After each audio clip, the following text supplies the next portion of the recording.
So good afternoon, my friends. It's so wonderful to be back here at the Talmud Lunch and Learn here at the Torch Center. I want to thank our chef, Ed, for dealing us a great lunch today. We're deeply grateful.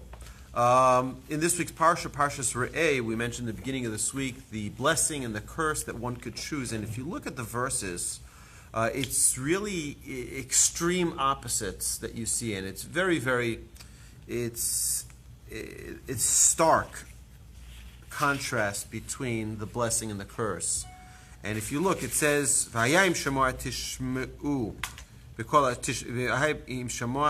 b'kol Hashem Elokecha," and it shall be, if you will indeed listen to the voice of Hashem your God, to keep and to do all the commandments which I am commanding you today, then Hashem your God will place you high above all the nations of the earth. And then the text continues. However, V'hayim lo tishma, and it shall be if you shall not listen to the voice of Hashem your God, to keep and to do all of his commandments and his statutes, which I am commanding you today, then all these curses will befall you, and they will overcome you. And the obvious question is, come on, can't there be a little gray area, a little bit in between? Can we have just a little bit of this and a little bit of that? Why? It's either we're, black or white. We're either, the blessings or the curses. There's nothing in between.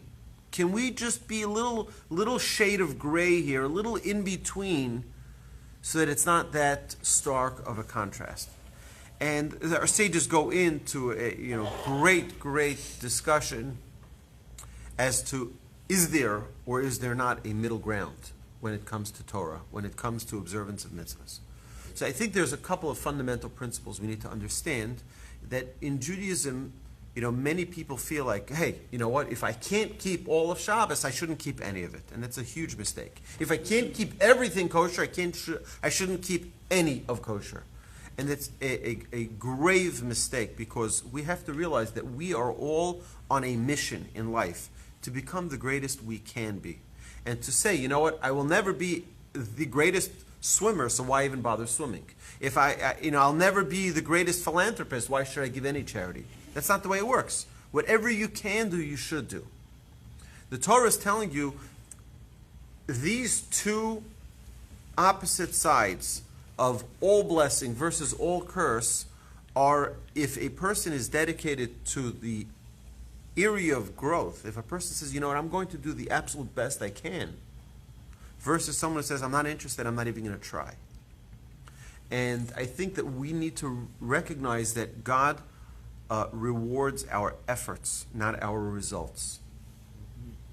It's the efforts that are rewarded, not the results. So if a person will say, you know what, I'm never going to try keeping Shabbos because I'll never get there. I'll never be fully Shomer Shabbos. I'll never be completely kosher, so what's the point of even trying? Then you're not putting in the proper effort.